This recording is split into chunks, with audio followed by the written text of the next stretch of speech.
जो मैंने पहले भी कहा था कि मैं नेक्स्ट जो है मियासिस पढ़ाऊँगा।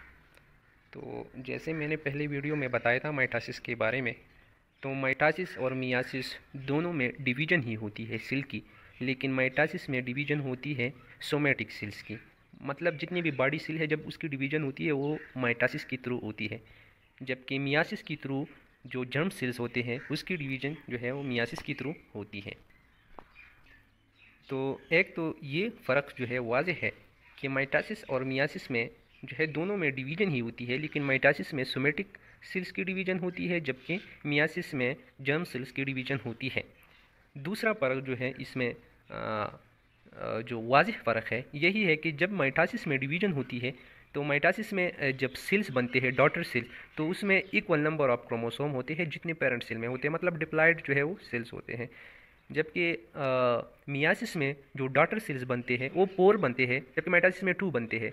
तो मियासिस में जो सेल्स बनते हैं वो पोर सेल्स ही बनते हैं, लेकिन उसमें जो है क्रोमोसोम नंबर हाफ होती है, अप्लाइड होती है। ये चीज़ जो है इसका रीज़न मैं आप लोगों को बाद में बताऊंगा, ठीक है। और जो तीसरा वाज़ेह फ़र्क है, तो ये वो फ़र्क ये है कि प्रियर टू डिवीज़न, मतलब डिवीज़न से पहले होता यही है मियासिस में कि पहले जो है वो मियासिस 1 होता है, दूसरा मियासिस 2 होता है। तो मियासिस 1 में होता यही है कि उसमें जो क्रोमोसोम्स होते हैं होमोलागस क्रोमोसोम, जो एक क्रोमोसोम जो है पैटर्नल से आता है और एक क्रोमोसोम जो है मैटरनल से आता है।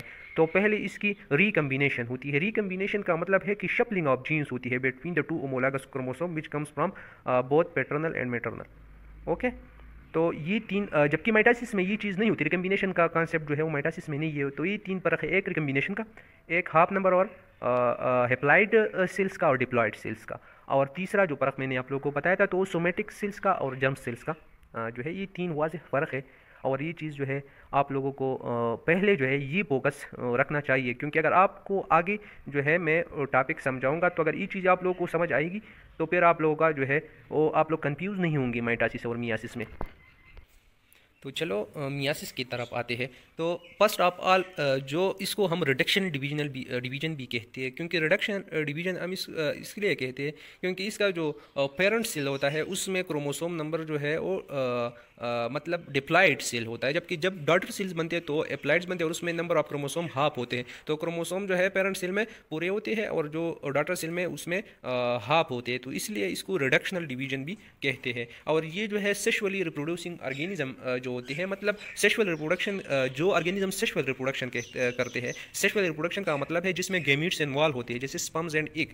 तो जो सेक्सुअली रिप्रोड्यूसिंग ऑर्गेनिज्म होते हैं तो वो जो है वो मियासिस के थ्रू अपने जर्म सेल्स की डिवीजन करते हैं। और इसमें जो है 2 राउंड ऑफ डिवीजन्स होते हैं, मतलब यह कि एक मियासिस 1 का होता है, एक जो है मियासिस 2 का होता है। और इसमें मैंने आप लोगों को बताया था कि जो पहला होता है मियासिस 1 तो उसमें रिकम्बिनेशन होता है। रिकम्बिनेशन का मतलब ये है कि एक पैटर्नल क्रोमोसोम और जो मैटरनल क्रोमोसोम, ये 2 क्रोमोसोम जो पेरेंट्स से आते हैं, तो इस 2 क्रोमोसोम के दरमियान रिकम्बिनेशन होती है, मतलब शफलिंग ऑफ जीन्स होती है, मतलब जीन्स जो है शफल होते हैं। कुछ जीन्स जो है वो मैटरनल के क्रोमोसोम में आ जाते हैं पैटर्नल से, और कुछ जो है मैटरनल से पैटर्नल में चले जाते हैं, ठीक है। तो इसको हम रिकम्बिनेशन कहते हैं। रिकम्बिनेशन के बारे में अगर आप लोगों का रिस्पॉन्स अच्छा रहा तो मैं रिकम्बिनेशन के बारे में आप लोगों को वीडियो इंशाल्लाह बनाऊंगा।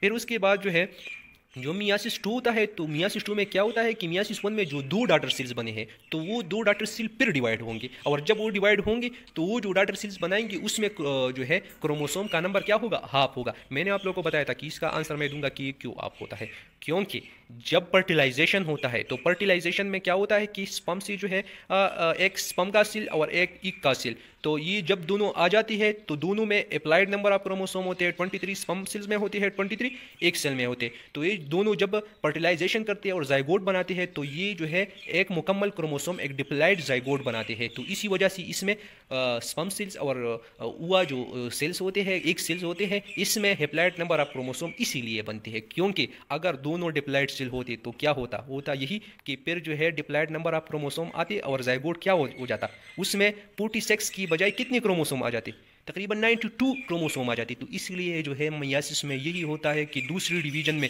जो मियासिस 2 होता है उसमें डॉटर सेल डिवाइड होकर एप्लाइड क्रोमोसोम इसीलिए बनाती है, एप्लाइड सेल्स इसीलिए बनाती है क्योंकि बाद में फर्टिलाइजेशन होगा और फर्टिलाइजेशन में स्पर्म सेल्स और एक सेल जो है वो फ्यूज होते हैं और जाइगोट बनाते हैं। तो वो जाइगोट क्या होगा, डिप्लॉइड होगा। 23 क्रोमोसोम किस सेल से आएंगे, स्पर्म सेल से, और 23 क्रोमोसोम किस सेल से आएंगे, एक सेल से आएंगे। तो ये जब इकट्ठे होंगे और जाइगोट बनाएंगे तो उस जाइगोट में जो है वो डिप्लॉइड सेल्स होगा और उस डिप्लॉइड सेल्स में 46 क्रोमोसोम होंगे। तो ये वजह है कि मियासिस जो है उसमें एप्लाइड सेल्स इसीलिए बनते हैं।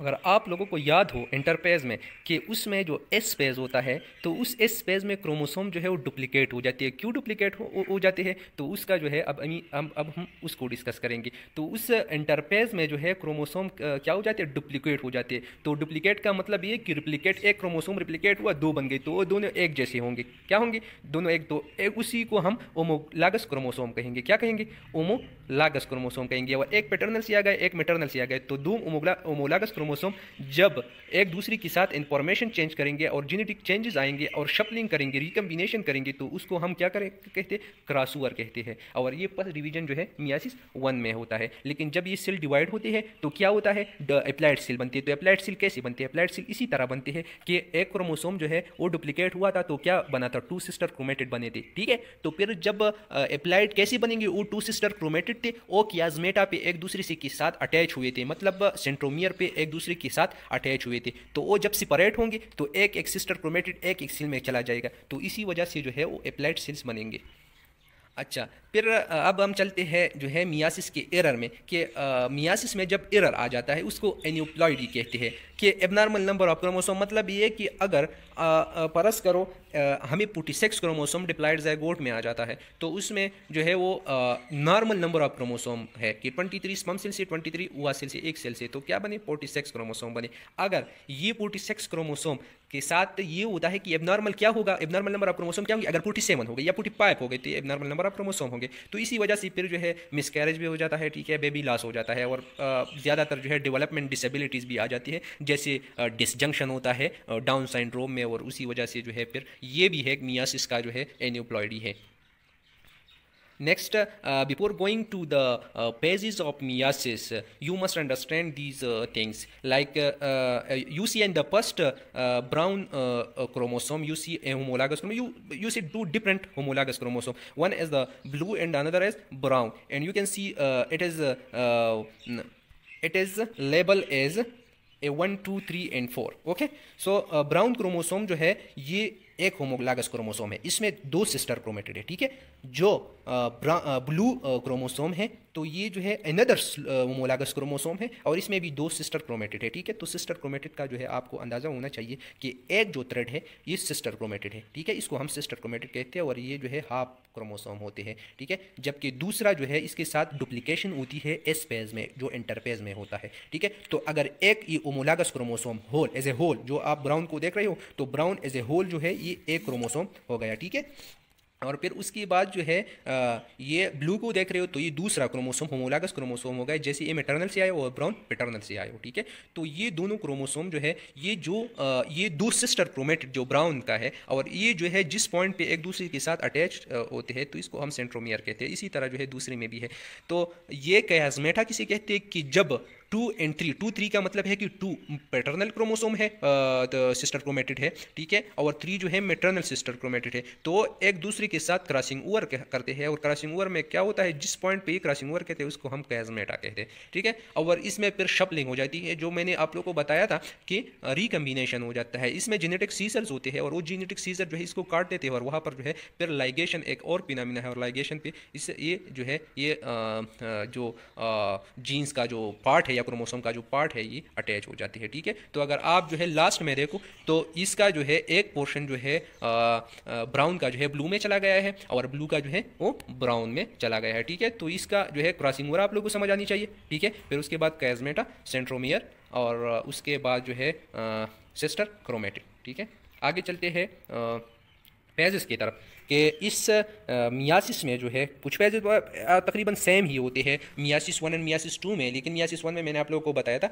कि ये मियासिस 1 में जो है ये रिकम्बिनेशन होती है, और फिर मियासिस 2 में वही होता है, वही डिवीजन होती है, वही दो सेल्स बनते हैं, लेकिन उसमें जो सेल्स बनते हैं उसमें अप्लाइड क्रोमोसोम चले जाते हैं, ठीक है। और जो पहले सेल्स बनते हैं तो उसमें क्या होता है, पहले रिकम्बिनेशन हो जाती है। तो प्रोपेज जो है वो पहला स्टेज है मियासिस का। जो प्रोपेज स्टेज है मियासिस का, इस स्टेज में क्या होता है, जैसे आप लोग अगर आप लोग को पता हो जैसे इंटरपेज होता है तो उसमें जो है वो क्रोमोसोम क्रोमेटिन नेटवर्क के फॉर्म में प्रेजेंट होते हैं, ठीक है। तो पहला प्रोपेज में ये काम होता है, वो क्रोमेटिन जो है कंडेंस होते हैं और क्रोमोसोम की जो है थ्रेड लाइक फॉर्म में आ जाते हैं, और जो न्यूक्लियर मेम्ब्रेन है वो डिसइंटीग्रेट हो जाता है, मतलब उसमें ओल्स पड़ जाते हैं और ब्रेक्स पड़ जाते हैं, और जो पार्ट है न्यूक्लियोलाई जो वो डिसअपियर होता है, जो अंदर जो है न्यूक्लियस में प्रेजेंट होता है। और ये न्यूक्लियोलाई जो है, ये बात जो है आप लोगों को पता होना चाहिए कि ये न्यूक्लियोलाई आरएनए और प्रोटीन से बना होता है। तो होमोलोगस क्रोमोसोम और कियास्मेटा और क्रॉसिंग ओवर तो आप लोगों ने पहले भी अंडरस्टैंड किया कि होमोलोगस क्रोमोसोम अगर मैटरनल की क्रोमोसोम है, दो सिस्टर क्रोमेटिड एक दूसरे के साथ अटैच है और ये जस्ट मैटरनल से है तो ये होमोलोगस क्रोमोसोम है। लेकिन अगर पैटर्नल और जो है मैटरनल का सिस्टर क्रोमेटिड एक दूसरे के साथ अटैच है तो इसको हम होमोलोगस क्रोमोसोम नहीं कह सकते। कियास्मेटा किसे कहते हैं कि जब एक जो है नॉन सिस्टर क्रोमेटिड जिस पॉइंट पे अटैच होते हैं उसको हम कियास्मेटा कहते हैं, कि एक पैटर्नल का क्रोमोसोम का एक सिस्टर क्रोमेटिड और एक मैटरनल का क्रोमोसोम का दूसरा जो है सिस्टर क्रोमेटिड, ठीक है, एक दूसरे के साथ जिस पॉइंट पे अटैच हो जाता है उसको हम कियास्मेटा कहते हैं, और इस प्रोसेस को हम क्रॉसिंग ओवर कहते हैं। जो सेंट्रीओल जो इंटरपेज की आखिरी स्टेज में जो है डुप्लीकेट हो जाती है, ठीक है, तो अपनी पोल्स को जो है माइग्रेट हो जाती है और स्पिंडल फाइबर जो है बन जाते हैं। मैं आप लोगों को एक पिक्चर दिखाता हूँ प्रोपेज का। ये प्रोपेज में जो आखिरी स्टेज होता है इंटरपेज का, तो ये जो सेंट्रीओल्स है ये जो है यहाँ न्यूक्लियस के ऊपर जो है होते हैं, तो ये अपनी अपोजिट पोल को जाते हैं, एक इस तरफ जाता है राइट को, एक लेफ्ट को, और एक नेटवर्क क्रिएट करते हैं, और उस नेटवर्क को हम क्या कहते हैं, हम उस नेटवर्क को स्पिंडल फाइबर कहते हैं, ठीक है। नेक्स्ट स्टेज को जाते हैं मेटापेज। तो मेटापेज में यही होता है कि जो क्रोमोसोम है उसको जो है ये अलाइन हो जाता है उस स्पिंडल फाइबर्स पे, ठीक है, और एक जो है एक नेटवर्क सा बनाता है, एक प्लेट सा बनाता है जिसको हम मेटापेज प्लेट कहते हैं। मतलब जो प्रोपेज में पहले प्रोपेज में जो स्पिंडल फाइबर्स बनी थी सेंट्रीओल्स के दरमियान, तो उस सेंट्रीओल्स पे जो है वो इक्वेटर, उस सेंट्रीओल्स के इक्वेटर पे, ठीक है, इक्वेटर पे वो क्रोमोसोम जो है वो अलाइन हो जाते हैं, ठीक है। तो नेक्स्ट जाते हैं एनापेज पे, और एनापेज में होता यही है कि उसमें जो है ये जो सेंट्रीओल्स है और इसके साथ जो स्पिंडल फाइबर्स अटैच है, तो ये स्पिंडल फाइबर जो है ये क्रोमोसोम के जो एक सिस्टर क्रोमेटिड है ये अपनी तरफ खींच लेते हैं, ठीक है। तो जब अपनी तरफ ये जो है सिस्टर क्रोमेटिड खींच लेते हैं तो इसी वजह से जो है इसमें हाफ नंबर ऑफ क्रोमोसोम जो है एक तरफ चला जाता है और हाफ नंबर ऑफ क्रोमोसोम दूसरी तरफ चला जाता है, ठीक है। अच्छा, तो एनापेज में जो है दो क्रोमोसोम थे, ठीक है, 2 होमोलोगस क्रोमोसोम थे, और हर एक होमोलोगस क्रोमोसोम में क्या थी, दो सिस्टर क्रोमेटिड थे। तो जब ये सेंट्रीओल स्पिंडल फाइबर के जरिए पुल करते हैं इस क्रोमोसोम को, तो हर एक जो है वो सिस्टर क्रोमेटिड को अपनी तरफ, एक सिस्टर क्रोमेटिड को अपनी तरफ जो है खींच लेते हैं। तो इसी वजह से जो है हाफ जो है वो सेट्स बन जाते हैं, ठीक है, कि एक सिस्टर क्रोमेटिड जो है एक तरफ गया, दूसरा जो है दूसरी तरफ गया, अगर पैटर्नल का है तो एक तरफ गया और दूसरी की तरफ गया, तो स्टिल जो है जो सेल है उसमें जो डिफरेंट पोल्स है उसमें क्रोमोसोम जो है फिर भी 2 सिस्टर क्रोमेटिड पर मुश्तमिल होता है, क्योंकि हर एक जो है हर एक सेंट्रीओल की तरफ जो है वो हर एक क्रोमोसोम से, 2 क्रोमोसोम से जो है एक सिस्टर क्रोमेटिड जो है खींच लेता है। इसी वजह से जो कियास्मेटा है वो क्या करता है, वो ब्रेक हो जाता है, ठीक है। नेक्स्ट जो है वो लास्ट स्टेज की तरफ चलते हैं जो टेलोपेज है, ठीक है। तो टेलोपेज में क्या होगा, टेलोपेज में यही होगा जो प्रोपेज में हुआ है लेकिन रिवर्स टाइप होगा। मतलब ये है कि वहाँ पर जो है वो क्रोमेटिन थ्रेड लाइक क्रोमोसोम में कन्वर्ट हो रही थी, और यहाँ पर फिर क्या होगा, जो क्रोमोसोम है वो वापस जो है क्रोमेटिन नेटवर्क में कन्वर्ट होंगे, और जो वहाँ पर न्यूक्लियस जो है वो डिसअपियर हुआ था, न्यूक्लियर मेम्ब्रेन, मतलब उसमें ब्रेक पड़े थे, तो वो न्यूक्लियर मेम्ब्रेन जो है वो न्यूक्लियस जो है दोबारा जो है वो जो है बनेगा, ठीक है। फिर उसके बाद जो है वो क्रोमोसोम जो है वो स्टिल वहाँ पर क्रोमोसोम क्या है, अप्लाइड है। क्यों अप्लाइड है, क्योंकि एक सिस्टर क्रोमेटिड उसने खींचा था हर एक होमोलोगस क्रोमोसोम से, तो 2 होमोलोगस क्रोमोसोम से एक सिस्टर क्रोमेटिड जो है उन जो है वो सेंट्रीओल ने खींचा था, और उसी वजह से क्या हुआ था, उसमें जो है वो दो सिस्टर क्रोमेटिड और एक सेल्स में चले गए। लेकिन इस न्यूक्लियस की डिवीजन थी और इसको हम जो है कैरियोकाइनेसिस के, फिर उसके बाद जो है एक ग्रू सा बन जाता है साइटोकाइनेसिस, जिसको साइटोप्लाज्म की डिवीजन कहते हैं। और इसमें जो है वो सेल मेम्ब्रेन जो है, एनिमल सेल में सेल मेम्ब्रेन होता है आउटरमोस्ट लेयर, तो उसमें जो है वो पिंच हो जाते हैं, मतलब ग्रू सा बन जाता है और जो है वो डिवाइड होता है। जबकि प्लांट सेल में जो है वो आउटरमोस्ट लेयर सेल वॉल होता है, तो इसी वजह से वो सेल वॉल पिंच होता है, ग्रू सा बना देते हैं और टू डॉटर सेल जो है वो। Thank you all. I will make more videos if you like the video, and do ask question in the comment box. It will be really appreciated. Thank you.